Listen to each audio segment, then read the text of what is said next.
Hi hello friends, welcome back to Sunanda cooking YouTube channel. ಇವತ್ತಿನ recipe ಬಂದುಬಿಟ್ಟು ಮೊಸರು ಖಾರ. ತುಂಬ ಈಸಿಯಾಗಿ ತುಂಬ ಕಡಿಮೆ ಇಂಗ್ರೀಡಿಯೆಂಟ್ಸ್ನ ಬಳಸ್ಕೊಂಡ್ಬಿಟ್ಟು ತುಂಬ ಕಡಿಮೆ ಟೈಮಲ್ಲಿ ಹೇಗೆ ಒಂದು ಸಾಂಬಾರನ್ನ ತಯಾರು ಮಾಡೋದು ಅಂತ ಹೇಳ್ತೀನಿ. ಇದು ಬೇಸಿಗೆ ಟೈಮಲ್ಲಂತೂ ತುಂಬಾ ಫೇಮಸ್. ಇದನ್ನು ಮಾಡಿಕೊಂಡ್ರೆ ಮುದ್ದೆ ಕೂಡ ತುಂಬ ಚೆನ್ನಾಗಿರುತ್ತೆ.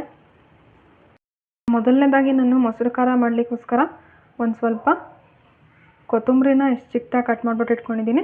ಮತ್ತು ಒಂದು 10 ಎಸ್ಲಾಗುವಷ್ಟು ಕರಿಬೇವನ್ನ ಕೂಡ ಚಿಕ್ಕದಾಗಿ ಕಟ್ ಮಾಡಿಬಿಟ್ಟು ಇಟ್ಕೊಂಡಿದ್ದೀನಿ. 1 ಸ್ಪೂನ್ ಆಗೋಷ್ಟು ಜೀರಿಗೆ ತೊಗೊಂಡಿದ್ದೀನಿ. 1 ಗೆಡ್ಡೆ ಆಗೋಷ್ಟು ಬೆಳ್ಳುಳ್ಳಿನ ಈ ರೀತಿ ಸಿಪ್ಪೆ ತೆಗೆದುಬಿಟ್ಟು ಇಟ್ಕೊಂಡಿದ್ದೀನಿ. 1 ಸ್ಪೂನ್ ಆಗೋಷ್ಟು ಕಾಳು ಮೆಣಸಿನ ಪುಡಿ ತೊಗೊಂಡಿದ್ದೀನಿ. ಮತ್ತು ನಾನು ಇಲ್ಲಿ ಒಣ ಶುಂಠಿನ ತೊಗೊಂಡಿದ್ದೀನಿ. ಮತ್ತು 1 ಚಿಟಿಕೆ ಆಗೋಷ್ಟು ಅರಿಶಿನ ತೊಗೊಂಡಿದ್ದೀನಿ. ಮತ್ತು 4 ಹಸಿರು ಮೆಣಸಿನ್ಕಾಯಿ. ಮೊಸರು ಖಾರ ಮಾಡೋದಕ್ಕೆ ಮೇನ್ ಇಂಗ್ರೀಡಿಯೆಂಟ್ ಅಂದರೆ ಮೊಸರು. ಅದನ್ನು ನಾನಿಲ್ಲಿ 1 ಬಟ್ಲ ತೊಗೊಂಡಿದ್ದೀನಿ. ಅಕ್ಕಿ ಮತ್ತು ಕಡಲೆಬೇಳೆನ ನೆನೆಸ್ಬಿಟ್ಟು ಇಟ್ಕೊಂಡಿದ್ದೀನಿ. ಮಸಾಲೆ ಹಾಕಬೇಕಾದ್ರೆ ಇದನ್ನು ರುಬ್ಕೊಳಕ್ಕೋಸ್ಕರ. ಒಗ್ಗರಣೆಗೋಸ್ಕರ ಈರುಳ್ಳಿ ತೊಗೊಂಡಿದ್ದೀನಿ 1 ಬೌಲ್ ಆಗೋಷ್ಟು. ಮತ್ತು 1 ಬೌಲ್ ಆಗೋಷ್ಟು ಸಾಂಬಾರು ಸೌತೆಕಾಯಿ ತೊಗೊಂಡಿದ್ದೀನಿ. ರುಚಿಗೆ ತಕ್ಕಷ್ಟು ಉಪ್ಪು. ಮೊದಲನೇದಾಗಿ ಒಂದು ಬಾಣಲಿನ ಕಾಯಕ್ಕೆ ಇಟ್ಟಿದ್ದೆ, ಅದು ಕಾದಿದೆ. ಇವಾಗ 2 ಸ್ಪೂನ್ ಆಗೋಷ್ಟು ಎಣ್ಣೆ ಹಾಕೋತಾ ಇದ್ದೀನಿ. ಇವಾಗ ಎಣ್ಣೆ ಕಾದಿದೆ. ಸಾಸಿವೆ ಹಾಕೋತಾ ಇದ್ದೀನಿ. ಸಾಸಿವೆ ಚಿಟಪಟ ಅಂದಮೇಲೆ ಜೀರಿಗೆ ಹಾಕೋತಾ ಇದ್ದೀನಿ. ಮತ್ತು ಈರುಳ್ಳಿ ಕಟ್ ಮಾಡಿ ಇಟ್ಟಿದ್ನಲ್ಲ, ಆ ಈರುಳ್ಳಿ ಹಾಕೋತಾ ಇದ್ದೀನಿ. ಮತ್ತು ಸ್ವಲ್ಪ ಕರಿಬೇವು.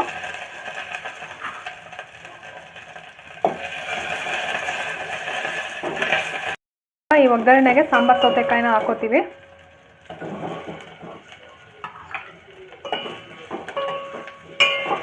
ಇದನ್ನು ಹೀಗೆ ಸ್ವಲ್ಪ ಒಂದು 3 ನಿಮಿಷ ಹಿಂಗೆ ಬಾಡಿಸ್ಕೊಂಡ್ಮೇಲೆ 1 ಕಪ್ ಆಗೋಷ್ಟು ನೀರನ್ನ ಹಾಕೋತಾ ಇದ್ದೀನಿ.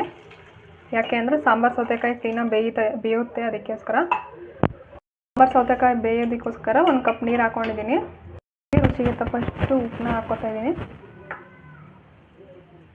ಖಾರ ಮಾಡೋದಕ್ಕೆ ಮಸಾಲೆ ರುಬ್ಕೊಳ್ಳೋಣ.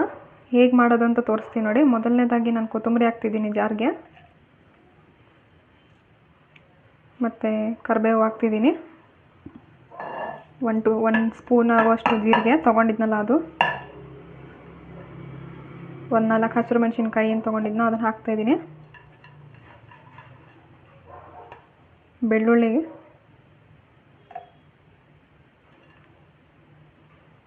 ಮತ್ತು ಅರಿಶಿನ, ಒಣ ಶುಂಠಿ ಎರಡನ್ನೂ ಹಾಕೋತೀನಿ. ಕಾಳು ಮೆಣಸಿನ ಪುಡಿನೂ ಹಾಕೋತಾ ಇದ್ದೀನಿ. ಮತ್ತು ನೆನೆಸಿಟ್ಟಂಥ ಅಕ್ಕಿ ಮತ್ತು ಕಡಲೆಬೇಳೆನ ಕೂಡ ಹಾಕೋತಾ ಇದ್ದೀನಿ.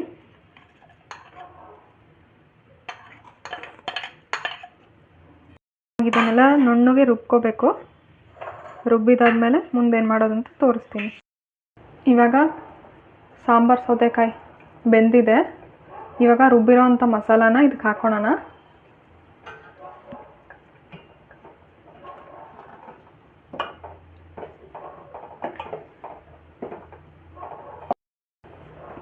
ಇದು ಒಗ್ಗರಣೆ ಮಸಾಲ ಹಾಕಿದ್ಮೇಲೆ 1 ಕುದಿ ಬಂದರೆ ಸಾಕು. ನೋಡ್ತಾ ಇದ್ದೀರಲ್ಲ, ಇಷ್ಟು ಕುದಿ ಬಂದರೆ ಸಾಕು. ನೋಡಿದಿರಲ್ಲ ಎಷ್ಟು ಸುಲಭವಾಗಿ, ಎಷ್ಟು ರುಚಿಯಾಗಿ ಮಾಡ್ಕೊಳೋದು ಮೊಸರು ಖಾರ ಹೇಗೆ ಅಂತ ತೋರಿಸ್ಕೊಟ್ವಿ. ಇದನ್ನು ಬೇಸಿಗೆ ಟೈಮಲ್ಲಿ ಮಾಡ್ಕೊಂಡು ತಿಂದರೆ ತುಂಬಾ ಒಳ್ಳೆಯದು. ಯಾಕೆಂದರೆ ಬಾಡಿನ ತುಂಬ ಕೂಲಾಗಿಡುತ್ತೆ. ಇದ್ರ ಕಾಂಬಿನೇಷನ್ ಬಂದ್ಬಿಟ್ಟು ಮುದ್ದೆ ಜೊತೆ ಅಂತೂ ತುಂಬಾ ಚೆನ್ನಾಗಿರುತ್ತೆ. ಇದನ್ನು ನೀವು ಈಸಿಯಾಗಿ ಕೂಡ ತುಂಬ ಕಡಿಮೆ ಟೈಮಲ್ಲಿ ಮಾಡ್ಕೋಬೋದು. ಏನು ಅಡ್ಡಿ ಇಲ್ಲ. ನೀವೇನಾದರೂ ನಮ್ಮ ವಿಡಿಯೋನ ಹೊಸದಾಗಿ ನೋಡ್ತಾ ಇದ್ದರೆ ನಮ್ಮ ವಿಡಿಯೋನ ಲೈಕ್ ಮಾಡಿ, ಶೇರ್ ಮಾಡಿ, ಕಮೆಂಟ್ ಮಾಡಿ ಮತ್ತು ಸಬ್ಸ್ಕ್ರೈಬ್ ಮಾಡಿ. ಮರೀದೆ ನಿಮ್ಮ ಅನಿಸಿಕೆಗಳನ್ನ ಕಮೆಂಟ್ ಮೂಲಕ ತಿಳಿಸಿ. Thank you.